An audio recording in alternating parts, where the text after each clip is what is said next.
일본은 말했습니다. 한국은 100년이 지나도 못 따라온다고요. 그런데 지금 그 말이 왜 조용히 사라졌는지 아십니까? 단 3년 누리호가 모든 걸 바꿨습니다. 끝까지 보시면 왜 전 세계가 한국을 다시 보기 시작했는지 알게 됩니다. 구독과 좋아요 지금 누르시면 대한민국의 진짜 이야기를 놓치지 않습니다. 제시카 김입니다. 나사에서 15년간 발사체 프로젝트를 담당했던 과학자죠. 지금부터 제가 직접 목격한 한국 우주 개발의 진짜 이야기를 들려드리겠습니다. 2010년대 초반이었습니다. 저는 나사 본부에서 국제 우주 개발 동향을 분석하는 팀에 있었죠. 그때 한국이 독자 우주 발사체 개발 계획을 발표했어요. 회의실 분위기가 묘했습니다. 누군가 작게 웃었어요. 그 웃음이 점점 퍼져나갔죠. 한국이요? 발사체를요? 일본 측 대표가 자료를 내려놓으며 말했습니다. 제조 기반이 약한 나라입니다. 발사체는 다른 차원이에요. 저도 솔직히 회의적이었어요. 발사체 기술은 절대 영역이거든요. 미국도 러시아도 유럽도 수십 년을 투자했습니다. 실패를 반복하면서 쌓아 올린 기술이죠. 100년은 걸릴 겁니다. 프랑스 엔지니어가 단언했어요. 그는 우주산업 40년 경력자였습니다. 그의 말에는 무게가 있었죠. 저도 고개를 끄덕였어요. 맞아. 불가능해. 그렇게 생각했습니다. 한국은 그때까지 단 한 번도 자체 발사체로 위성을 쏘아 올린 적이 없었어요. 나로호도 러시아 일단 로켓에 의존했죠. 핵심 기술은 전부 러시아 것이었습니다. 독자 개발이라니. 야심차네요. 영국 연구원이 비아냥거렸어요. 야심이 아니라 무모함 아닐까요? 독일 팀장이 맞장구 쳤습니다. 저는 아무 말도 하지 않았어요. 하지만 속으로는 동의했죠. 발사체 개발은 돈만 쏟아붓는다고 되는 게 아닙니다. 경험이 필요해요. 실패 데이터가 쌓여야 하죠. 그게 최소 수십 년이 걸립니다. 그날 밤 숙소로 돌아오면서도 계속 생각했어요. 한국은 왜 이렇게 무리수를 두는 걸까? 이해가 안 됐습니다. 다른 나라처럼 기술 이전을 받으면 되잖아요. 시간도 아끼고 리스크도 줄이고. 그게 합리적이죠. 하지만 한국은 다른 길을 선택했습니다. 완전히 철저하게 독자적으로. 미쳤어. 저는 그렇게 판단했어요. 그리고 그 판단이 얼마나 틀렸는지 저는 곧 깨닫게 됩니다. 2주 뒤 일본 우주항공연구개발기구 자료가 배포됐어요. 한국 우주개발에 대한 분석 보고서였죠. 결론은 명확했습니다. 최소 2050년 이전에는 독자 발사 능력 확보 불가능. 저는 그 보고서를 읽으며 고개를 끄덕였어요. 합리적인 분석이었습니다. 기술 격차를 고려하면 당연한 결론이죠. 하지만 제 가슴 한 구석이 불편했어요. 정말 그럴까? 뭔가 놓친 게 있는 것 같았습니다. 한국이라는 나라를 우리가 너무 단순하게 본 건 아닐까? 그런 의문이 들었죠. 그때는 몰랐어요. 그 의문이 맞았다는 걸. 그리고 곧 세계가 충격에 빠지게 될 거라는 것도. 2013년 3월이었습니다. 한국이 한국형 발사체 개발 사업을 공식 시작했어요. 나사 내부 보고서 한 줄로 정리됐죠. 한국 우주 발사체 개발 착수. 성공 가능성 낮음. 누구도 주목하지 않았습니다. 저도 마찬가지였어요. 그냥 하나의 프로젝트로만 봤죠. 또 하나의 도전이라고 생각했습니다. 하지만 자료를 파고들수록 이상했어요. 한국의 상황이 너무 열악했거든요. 발사체 경험? 거의 없었습니다. 나로호는 러시아 엔진에 의존했죠. 75톤급 엔진 기술? 전무했어요. 다단 분리 기술? 이론만 있었습니다. 이건 정말 불가능한데. 자료를 보면 볼수록 암담했어요. 일본은 이미 1970년대부터 발사체를 개발했습니다. 50년 가까운 역사죠. HEA, HEB 로켓으로 안정적인 발사 능력을 확보했어요. 미국 기술 라이선스를 기반으로 했지만 그래도 축적된 경험이 엄청났습니다. 중국은 더 말할 것도 없죠. 장정 시리즈로 수백 번 발사했어요. 실패도 많았지만 그만큼 데이터가 쌓였습니다. 그런데 한국은 시작선에 막 섰어요. 아무것도 없었죠. 2014년 여름 한국항공우주연구원 발표가 있었습니다. 75톤급 액체 엔진 개발에 착수한다는 내용이었어요. 동료가 웃으며 말했습니다. 제시카, 이거 봐. 한국이 엔진을 만든대. 처음부터 만든다고요? 그러게. 미친 거 아냐? 저도 어이가 없었어요. 엔진은 발사체의 심장입니다. 가장 어려운 기술이죠. 보통은 기존 엔진을 베이스로 개량해요. 그게 상식입니다. 그런데 한국은 백지 상태에서 시작한다고 했어요. 게임이 안 되는데. 솔직히 그렇게 생각했습니다. 저는 그날 밤 한국 관련 자료를 더 찾아봤어요. 뭔가 놓친 게 있을까 싶어서요. 없었습니다. 기술도 경험도 시간도 부족했죠. 있는 건 계획뿐이었어요. 아주 야심찬 계획. 2021년까지 1차 발사를 목표로 한다는 로드맵. 8년 안에요? 말이 돼요? 저는 혼잣말을 했습니다. 미국도 첫 발사까지 10년 이상 걸렸어요. 러시아도 유럽도 마찬가지였죠. 실패를 거듭하면서 천천히 배웠습니다. 그런데 한국은 8년을 목표로 잡았어요. 너무 무리야. 걱정이 됐습니다. 아니, 걱정이라기보다는 안타까웠죠. 좋은 인재들이 불가능한 목표에 매달려 시간을 낭비하는 것 같았어요. 2016년 한국이 75톤급 엔진 연소 시험에 성공했다는 뉴스가 떴습니다. 저는 깜짝 놀랐어요. 벌써요? 3년 만에 엔진 시제품을 만든 거였어요. 물론 아직 갈 길이 멀었죠. 연소 시험 성공과 실제 비행은 차원이 다릅니다. 하지만 속도가 이상했어요. 너무 빨랐습니다. 동료들도 술렁였어요. 한국 생각보다 괜찮은데? 운이 좋았나 봐. 아직 몰라. 진짜는 발사할 때 알 수 있어. 저도 그렇게 생각했습니다. 아직 판단하기 이르다고. 발사체 개발은 마지막까지 가봐야 안다고. 그리고 시간이 흘렀습니다. 한국은 조용히 그러나 빠르게 전진하고 있었어요. 2018년 가을, 저는 한국항공우주연구원 초청으로 한국을 방문했습니다. 기술 교류 세미나였죠. 나로우주센터에 도착했을 때 저는 숨이 막혔어요. 거대한 조립동 안에 누리호가 서 있었습니다. 이게 전부 국산 기술인가요? 저는 안내를 맡은 연구원에게 물었어요. 네. 엔진부터 제어 시스템, 구조체, 연료 탱크까지 전부요. 그의 목소리에는 자부심이 묻어났습니다. 저는 믿기지 않았어요. 러시아나 미국 기술 컨설팅은요? 초기에 기본 자문은 받았습니다. 하지만 핵심 기술은 전부 우리가 개발했어요. 미쳤어. 또 그 생각이 들었습니다. 왜 이렇게 어려운 길을 선택한 걸까요? 이해가 안 됐어요. 발사체 개발에는 정해진 루트가 있습니다. 선진국 기술을 라이선스로 받아요. 그걸 기반으로 개량하죠. 시간도 아끼고 리스크도 줄입니다. 인도도 일본도 그렇게 했어요. 그런데 한국은 달랐습니다. 처음부터 끝까지 독자 개발. 왜 이렇게 하시는 거예요? 저는 솔직하게 물었습니다. 연구원이 잠시 생각하더니 대답했어요. 의존하면 결국 한계가 옵니다. 언젠가 우리 기술이 필요한 순간이 올 거예요. 그의 눈빛이 확고했습니다. 저는 아무 말도 하지 못했어요. 엔진 시험장을 둘러봤습니다. 75톤급 엔진이 굉음을 내며 불을 뿜었죠. 청백색 화염이 아름다웠어요. 실패율은 어느 정도였나요? 처음엔 70%였습니다. 지금은 5% 미만이에요. 70%요? 저는 놀라서 되물었습니다. 네. 처음엔 거의 매번 실패했어요. 연소 불안정, 터빈 파손, 냉각 실패. 안 터진 게 없었죠. 그는 담담하게 말했습니다. 포기하고 싶지 않으셨어요? 매일 생각했습니다. 근데 포기하면 끝이잖아요. 그의 말이 가슴에 꽂혔어요. 저녁 식사 자리에서 프로젝트 책임자를 만났습니다. 60대 중반의 조용한 분이었죠. 리스크가 너무 큽니다. 독자 개발은 실패 확률이 높아요. 저는 조심스럽게 의견을 냈어요. 알고 있습니다. 그는 고개를 끄덕였어요. 그럼 왜요? 제시카 박사님, 우리가 라이선스를 받으면 어떻게 될까요? 안정적으로 발사할 수 있죠. 네. 하지만 영원히 남의 기술입니다. 개량도 마음대로 못해요. 수출도 제한받죠. 그의 말이 맞았습니다. 기술 종속은 생각보다 무서워요.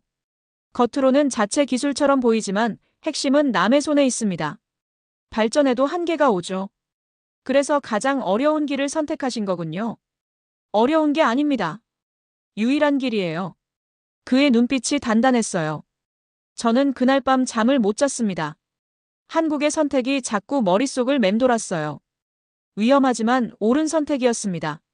미친 듯이 보이지만 가장 합리적인 판단이었죠. 성공할 수 있을까? 그 질문에는 답할 수 없었어요. 하지만 한 가지는 확실했습니다. 한국은 진심이었어요. 그리고 그 진심이 곧 세계를 놀라게 할 거라는 예감이 들었습니다. 2023년 5월 25일. 저는 나사 관제센터에 있었습니다. 한국 누리호 4차 발사를 모니터링하고 있었죠. 화면 속에 누리호가 보였어요. 나로우주센터 발사대 위에 우뚝 섰습니다. 심장이 빨리 뛰었어요. 제발 성공하길. 저도 모르게 기도했습니다. 3차 발사까지는 부분적 성공이었어요. 위성을 궤도에 올리긴 했지만 완벽하지 않았죠. 이번이 진짜였습니다. 카운트다운이 시작됐어요. 10, 9, 8. 관제센터가 조용해졌습니다. 모두 숨을 죽였죠. 3, 2, 1 발사. 누리호가 불을 뿜었습니다. 굉음과 함께 천천히 떠올랐어요. 점점 빨라졌죠. 하얀 연기를 남기며 하늘로 치솟았습니다. 일단 분리 성공. 한국 관제센터 음성이 들렸어요. 저는 손에 땀을 쥐었습니다. 2단 점화 정상. 페어링 분리 확인. 3단 점화 정상. 모든 게 완벽했어요. 그리고 드디어 목표 고도 600km 도달. 위성 분리 시작합니다. 제 옆에 있던 동료가 의자에서 벌떡 일어났어요. 세상에. 13기의 위성이 차례로 분리됐습니다. 하나하나가 정확한 궤도에 안착했죠. 전부 성공이에요. 누군가 말했습니다. 관제센터가 술렁였어요.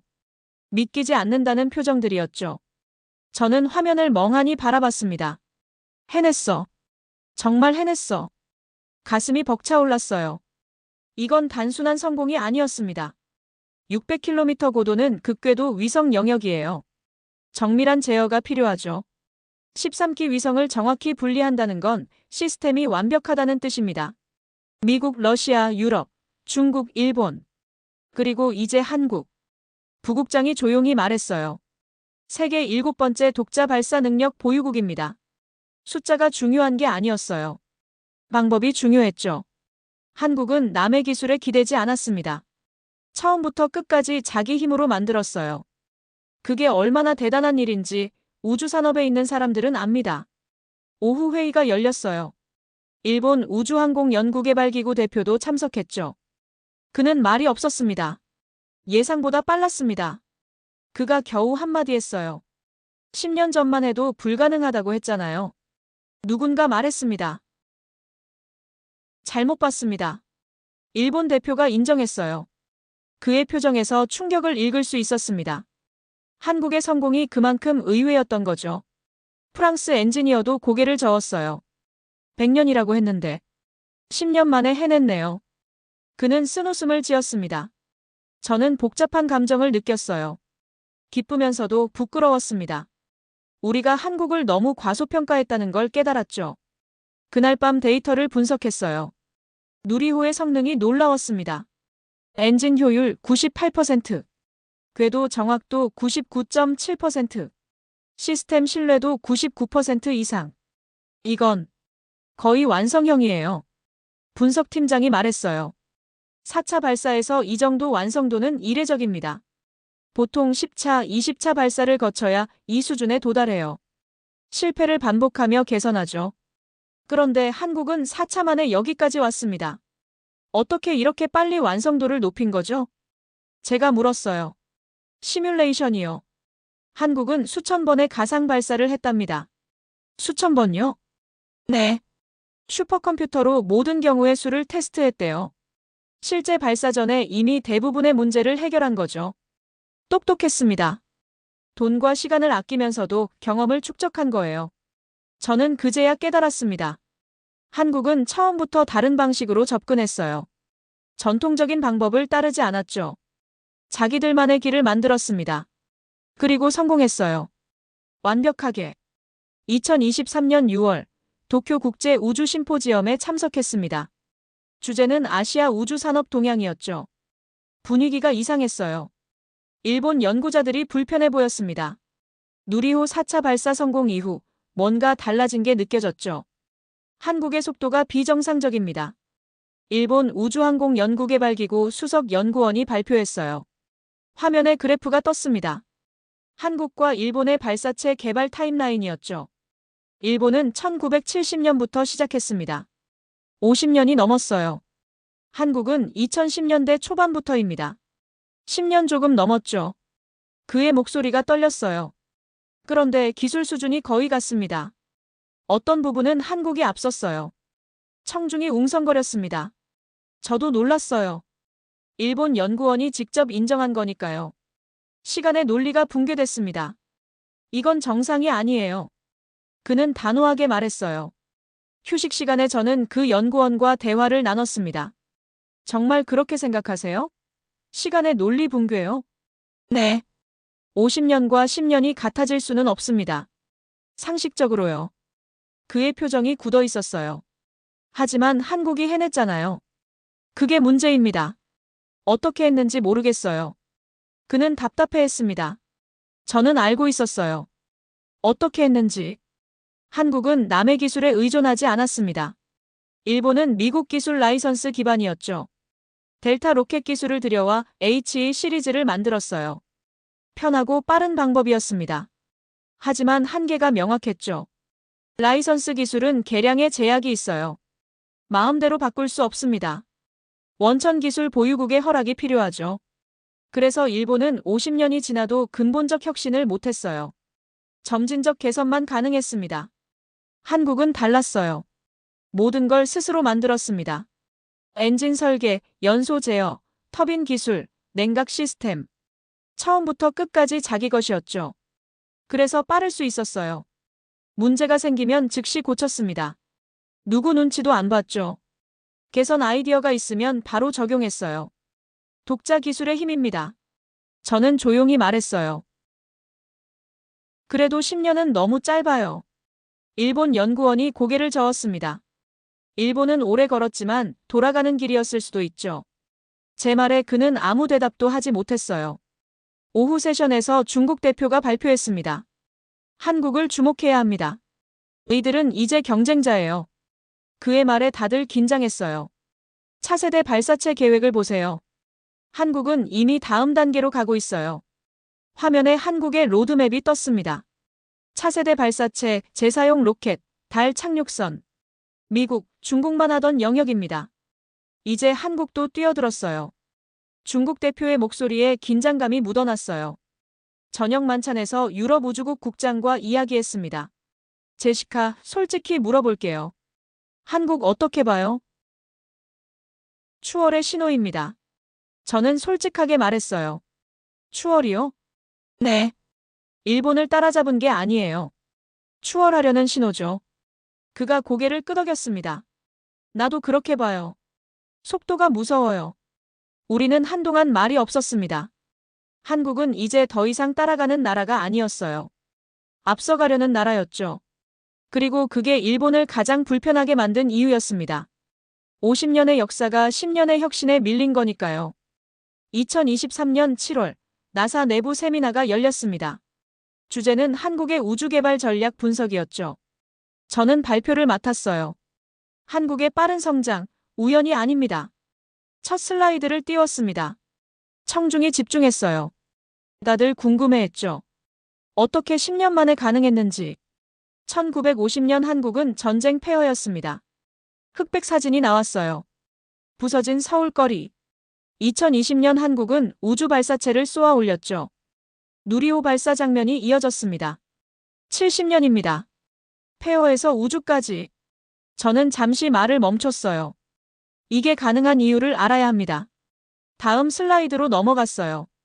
반도체를 보세요. 삼성, SK 하이닉스 로고가 떴습니다. 1980년대 한국은 반도체 후진국이었어요. 지금은 어떤가요? 세계 1위, 2위입니다. 청중이 고개를 끄덕였어요. 배터리도 마찬가지죠. LG 에너지 솔루션, 삼성 SDI 자료가 나왔습니다. 전기차 배터리 세계 시장 점유율 40% 이상이에요. 조선은 어떤가요? 현대중공업, 삼성중공업, 대우조선해양 사진이 나왔어요. 세계 조선 시장 점유율 45%입니다. 압도적이죠. 저는 청중을 둘러봤습니다. 공통점이 뭘까요? 누군가 손을 들었어요.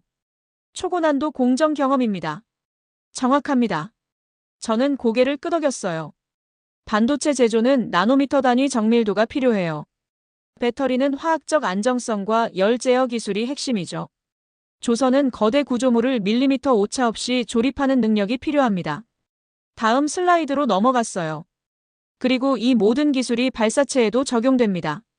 누리호 단면도가 나왔습니다. 엔진 터빈은 반도체급 정밀 가공이에요. 연료 탱크는 조선 기술이 바탕입니다. 배터리 기술은 전력 제어에 쓰이죠. 청중이 숨죽이며 들었어요. 한국은 다른 산업에서 이미 축적한 기술을 발사체에 적용한 겁니다. 제로에서 시작한 게 아니에요. 70%는 이미 가지고 있었죠. 부국장이 질문했습니다. 그럼 나머지 30%는요? 집중했습니다. 발사체만의 고유 기술이에요. 연소 제어, 다단 분리, 궤도 정밀 제어. 이것만 개발하면 됐죠. 저는 다음 자료를 보여줬어요. 방위 산업도 봐야 합니다. 한국 미사일 개발 연역이 나왔습니다. 한국은 현무 시리즈 미사일을 독자 개발했어요. 사거리 800km급도 있죠. 누군가 놀란 표정을 지었어요. 미사일 기술과 발사체 기술은 사실상 같습니다. 제 말에 다들 고개를 끄덕였어요. 탄도미사일을 만들 수 있으면 발사체도 만들 수 있어요. 핵심 기술이 거의 동일하거든요. 저는 마지막 슬라이드로 넘어갔습니다. 결론입니다. 한국의 빠른 성장은 우연이 아니에요. 화면에 정리된 내용이 떴습니다. 첫째, 다른 산업에서 축적한 초고난도 기술 보유. 둘째, 방위 산업으로 쌓은 미사일 기술 경험. 셋째, 독자 개발이라는 명확한 전략. 넷째, 압축 성장의 DNA. 저는 청중을 바라봤어요. 한국은 지난 70년간 이 패턴을 반복했습니다. 불가능해 보이는 목표를 세우고 짧은 시간에 달성하죠. 반도체, 조선, 자동차, 배터리. 그리고 이제 우주까지. 회의실이 조용했습니다. 이건 이제 한국의 정체성입니다. 제 말에 부국장이 고개를 끄덕였어요. 알겠어요, 제시카. 우리가 한국을 너무 단순하게 봤군요. 네. 한국을 이해하려면 역사를 봐야 해요. 그들이 어디서 왔는지를. 세미나가 끝나고 여러 동료가 찾아왔습니다. 제시카, 한국 정말 대단하네요. 네. 그리고 아직 시작일 뿐이에요. 저는 확신했습니다. 한국의 도전은 끝나지 않았다고. 이제 시작일 뿐이라고.